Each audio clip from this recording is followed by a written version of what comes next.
This is John Cola with GrowingYourGreens.com. I have another exciting episode for you, and this is going to be a compost update video for you guys out there in YouTube land. You have seen just a few other videos that I have had shot with these composters. As you can see, I have a bunch of them here because I produce a lot of waste here, and I want to use that waste to enrich my garden instead of enriching the landfill where it basically is just wasted. And I don't like being wasted, and neither should you guys. Anyways, what we got here today is we got a Sunmar 400 composter I picked up on Craigslist, as you saw in previous episodes. I got the Joraform 270 composter.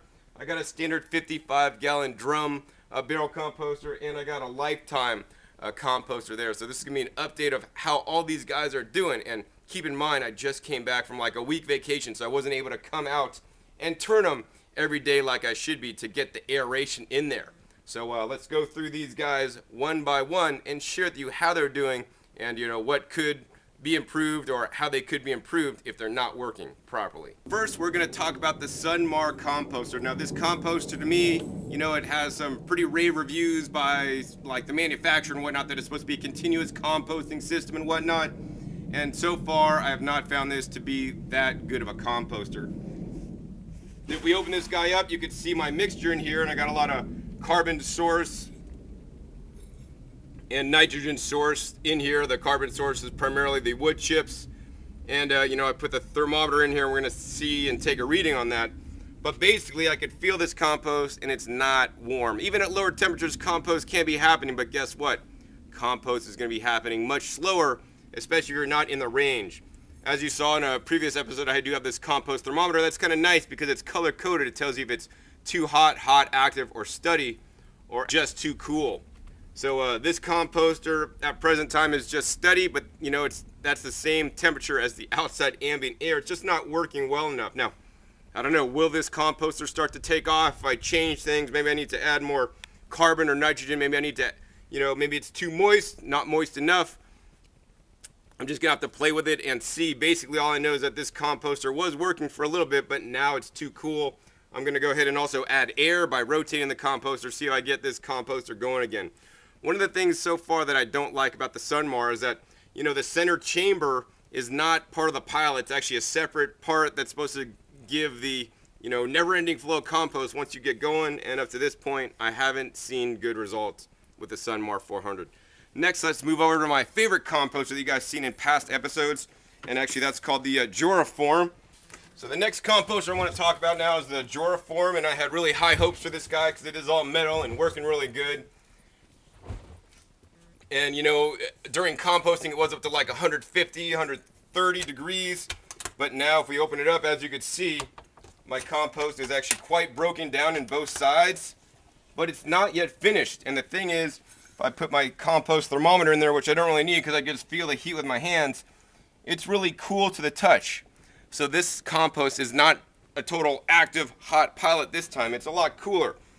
And while this is an excellent design made out of metal, and has the insulation, just because it's one of the best composters in the world in my opinion, doesn't mean it's going to work properly if you don't use it properly. So here's the thing. So, there's a few things that are going on why this is not an active compost pile. Number one, I don't have enough carbon. Number two, don't have enough nitrogen. And the converse, I may have too much carbon or too much nitrogen, and not have the right ratio. And I'll definitely be the first to tell you that I'm not a composting expert. While this composter does work better, you still need to pay attention and mix things appropriately. In addition, the mixture may be too wet or too dry. So let's see if I mix my hand in here. Wow, actually, so you should be able to pick up the compost that you're making and squeeze, and you shouldn't see water drip. I'm seeing a little bit of water dripping, so this mixture may be a little bit too moist. So we're gonna go ahead and add more wood chips in there on this side. As to this side is actually significantly drier than the other side. But as you can see, a lot of this stuff is broken down. Actually, this is an avocado pit. And if we just squeeze that, look at that. That pit is literally breaking in half because this stuff has been composted by the Jora composter. Look at that. Wow. Thing's just disintegrating in my hands. Overall, I have to say this thing is working really good. And another problem might be not enough aeration. So because you're supposed to come out here every day and just give it one spin that'll provide enough air, maybe because I was gone for a week and I wasn't providing it the aeration it needs, it just stopped working on me. So what I'm going to try next is actually I'm going to try to like just aerate it. So I'm going to spin it a couple times and come back tomorrow, maybe see if it starts to work again. And if not, you know, probably what I'm going to do is probably, because I have two sides, I get to experiment and see what the problem is. So one side I might add more nitrogen in the form of grass clippings and food scraps. And the other side, I might add something like more wood pellets or more sawdust to get more carbon.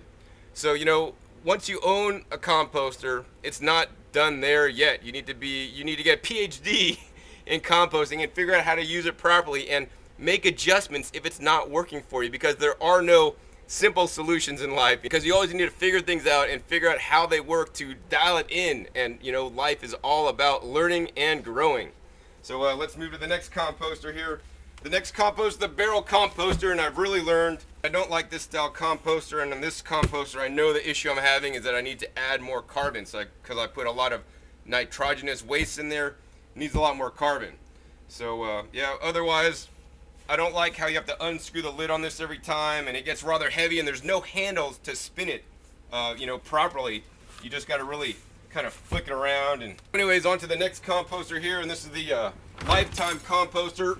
Got on clearance sale at Costco, and you know, this is a good composter. It gets quite heavy to spin and doesn't have really good handles for spinning it like the Joraform. But you know what I have found out is that it does work fairly well. We could go ahead and open this guy up, and if we put the thermostat in there, wow, I could just open this up and I could feel the heat coming off. So this compost is probably at a good, you know, 20 degrees warmer than the others, but that could just be simply because of a greater or better mixture in here. Plus this is a fresher batch of compost that hasn't broken down as much as the Joraform, for example. And also this seems to be a, you know, fairly wet mixture, but not too wet.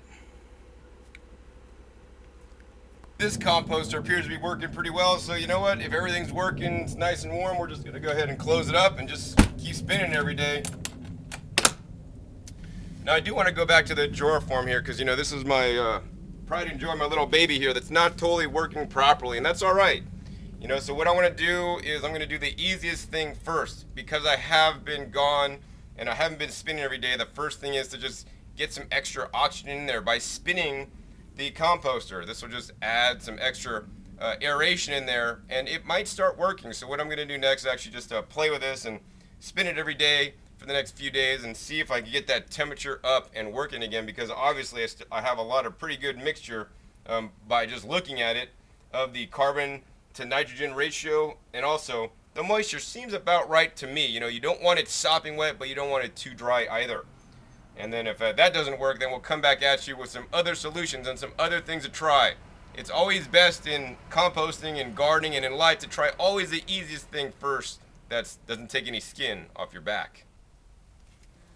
Alright, so we're going to go ahead and close this up, and I do like the nice metal latches. Another thing I really like about the Joraform composters is they're really easy handles. I mean, there's handles literally every other rotation that allows you to easily spin the composter, and you can get some good aeration in there quite easily and get a workout at the same time. Alright. Now we're back, and it's actually been 3 days since I made that last segment that you just saw, and I've been spinning this guy every single day nice and easily. So what I'm going to do now is actually we're going to go ahead and open this up and check the temp. Oh, my thermometer was in there, and now it got lost. Oh, here it is. Alright, so my compost thermometer has been in there, and it looks like it's about 110 degrees now. So, you know, simply by spinning it, it definitely heated up, you know, probably like 30 degrees or so. So that's definitely good. Now, the thing I want to talk to you guys about now is that, you know, while I always say learn as you grow, learn as you compost too, you know. Every different task in gardening, whether it's the composting or growing your food, you know, you're going to have to learn as you grow, because things aren't always going to work properly. Now, you know, as time goes on, the temperature of your compost pile will change. Like right when I put stuff in, I was super impressed, man. It was super hot. It was 150 for like the first 2-3 weeks. Every time I'd open it, it was steaming coming out, and now I'm a bit disappointed because I'm not seeing that same steam and it's not quite as hot. Another thing I want to show you guys is actually look how it looks inside right now. You guys saw when I filled this completely up, it was like 90% full, and literally this bin looks like it's almost 50% full, maybe 60% full. And so what that means is that this compost has been breaking down, and right when you put it in, there's different kinds of bacteria that live in your compost pile. Some bacterias are more active at certain temperature ranges. So you might have a wife that likes the cold weather. She doesn't like the heat, and she feels the best when it's like 60 degrees out or whatnot. But then when it gets 90, she doesn't feel like moving. She likes to stay inside and whatnot. So that's kind of like the bacteria in your compost pile. When there's a lot of fresh organic medium in there, some of the bacteria will thrive and they'll kick ass and they'll start munching away. But as that percentage of organic matter decreases and goes down, then there's different kinds of bacteria that will dominate your compost pile, and you want a good mixture of all the different kinds because they're all required and all beneficial.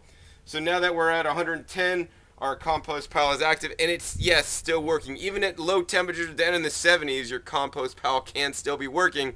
But of course, the hotter the temperature, those bacteria tend to break down more food faster. Now, why is it the hotter temperature? Because, the temperature is created from the bacteria working, and the faster they're breaking down food, the more heat they're putting off. So the lower the heat, your compost pile is not working as fast.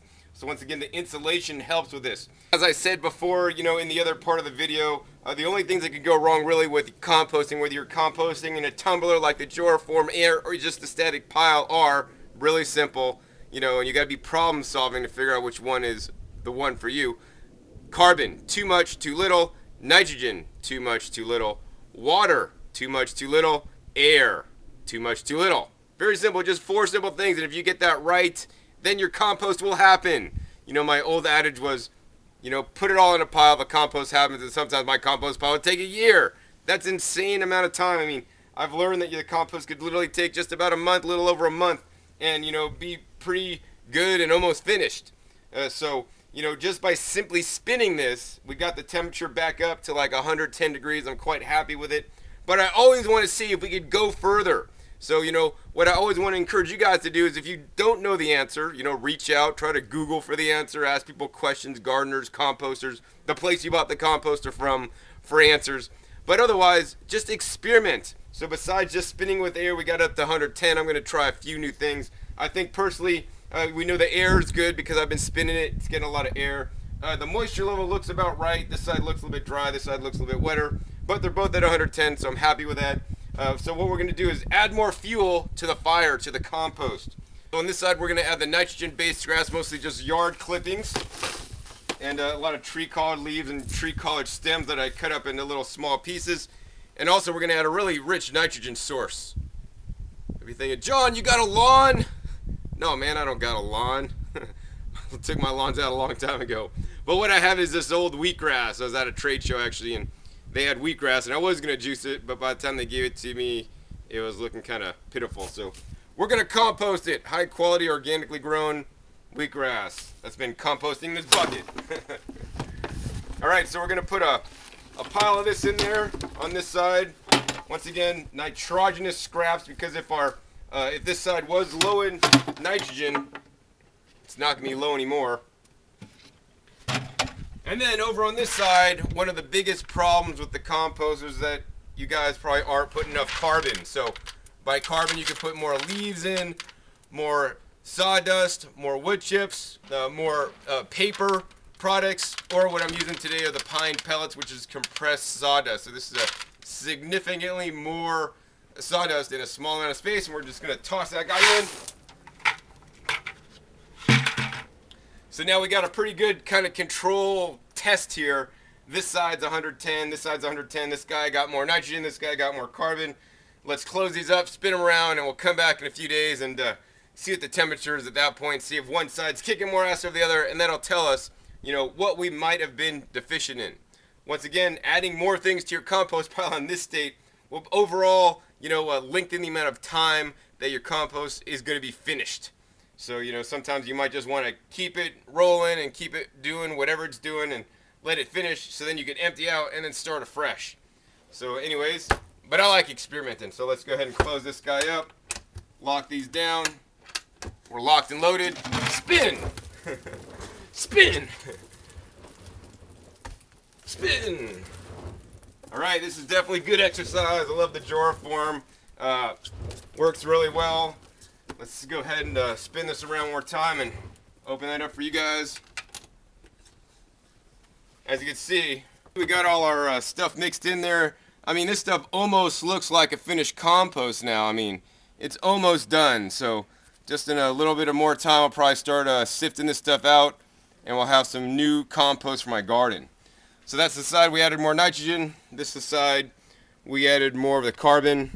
Next, what we're going to do is we're just going to go ahead and close this up and let compost happen.